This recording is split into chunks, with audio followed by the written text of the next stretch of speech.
Selamat sore untuk kita semua. Saya atas nama Emmanuel Cyprianus Lisleo dengan NIM 2104060061 dari kelas Agroteknologi 5. Di sini saya akan menjelaskan tentang perbedaan sel eukariotik dan sel prokariotik beserta fungsi dan gambarnya masing-masing. Baik, langsung saja. Yang pertama, sel eukariotik. Sel eukariotik adalah sel yang memiliki organel di lapisan membran. Sel eukariotik memiliki membran plasma, sitoplasma, ribosom, nukleus, dan berbagai organel yang terkait membran, serta beberapa kromosom yang berbentuk batang. Nukleus atau inti sel eukariotik sering disebut sebagai inti sejati karena dikelilingi oleh membran. Sama halnya dengan organ tubuh manusia, inti sel eukariotik juga memiliki organel yang artinya organ-organ kecil. Masing-masing organel pada sel eukariotik memiliki peran seluler, khususnya layaknya organ tubuh manusia. Beberapa organel pada sel eukariotik adalah retikulum endoplasma, aparatus Golgi, dan mitokondria. Kromosom terdiri dari asam deoksiribonukleot yang membentuk kompleks dengan sejumlah protein dan jumlah protein lebih dari satu. Kelompok mikroorganisme ini mempunyai nukleus sejati. Dinding sel eukariotik pada umumnya lebih tebal dibandingkan dengan dinding sel prokariotik. Salah satu grup eukariotik yaitu ganggang dinding sel terdiri dari lelulosa, kecuali pada dua grup ganggang yaitu diatom dan chrysophyta.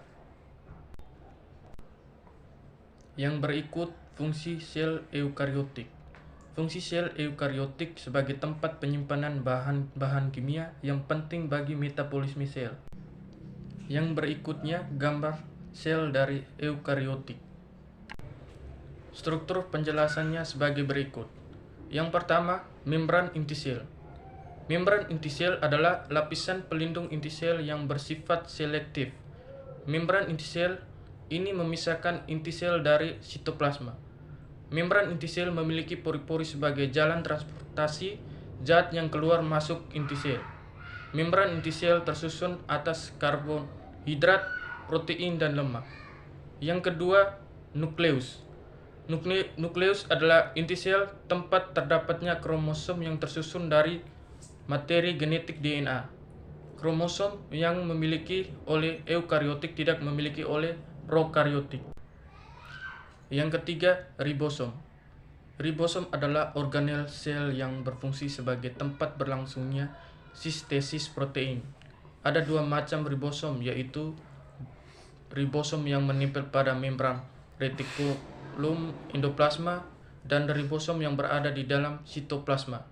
Yang keempat, retikulum endoplasma.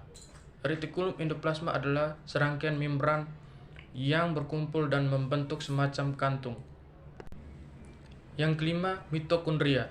Mitokondria berbentuk lapisan atau membran yang meliuk-liuk dan berdepetan dan berfungsi sebagai tempat respirasi sel untuk menghasilkan energi. Yang keenam, badan Golgi. Badan Golgi merupakan organel eukariotik yang berfungsi untuk membentuk lisosom dan lipoprotein. Badan Golgi juga berfungsi untuk mengolah kembali hasil sintesis protein retikulum endoplasma. Yang ketujuh, lisosom. Lisosom adalah organel sel yang berbentuk bulatan kantong membran dan dihasilkan oleh badan Golgi. Lisosom berfungsi sebagai sistem pencernaan untuk sel. Yang kedelapan, vakuola. Vakuola merupakan kantong membran sel eukariotik yang berfungsi untuk menyimpan cadangan makanan sel. Yang berikutnya, sel prokariotik. Istilah prokariotik berasal dari kata Yunani pro dan karyo. Pro artinya sebelum dan karyon artinya inti. Jadi sel prokariotik berarti sebelum inti. Bagian dalam sel prokariotik disebut sitoplasma. Sel prokariotik tidak memiliki nukleus sejati karena bahan intinya masih tersebar di dalam sitoplasma dan belum diselubungi oleh membran inti. Yang berikutnya, Fungsi prokariotik. Fungsi sel prokariotik adalah 1. Pelindung agar isi sel tidak keluar meninggalkan sel. Yang kedua, mengontrol zat-zat yang akan masuk maupun keluar meninggalkan sitoplasma. Yang ketiga, mengendalikan pertukaran zat antara sitoplasma dengan lingkungannya sebagai reseptor atau penerima rangsang dari luar. Yang berikut gambar sel prokariotik. Struktur penjelasannya sebagai berikut. 1. Membran plasma. Membran plasma adalah membran biologis yang memisahkan bagian dalam sel dengan lingkungan luar. Yang kedua, sitoplasma. Sitoplasma adalah bagian berbentuk cairan yang ada di dalam membran plasma. Yang ketiga, ribosom. Ribosom adalah bagian yang sangat kecil yang berfungsi untuk sintesis protein. Keempat, materi genetik. Materi genetik pada sel prokariotik terbagi menjadi 2 unit besar, yaitu DNA atau asam deoksiribonukleat dan RNA atau asam ribonukleat. Kelima, dinding sel. Dinding sel adalah bagian terluar dari sel yang memiliki fungsi memberi bentuk pada suatu sel.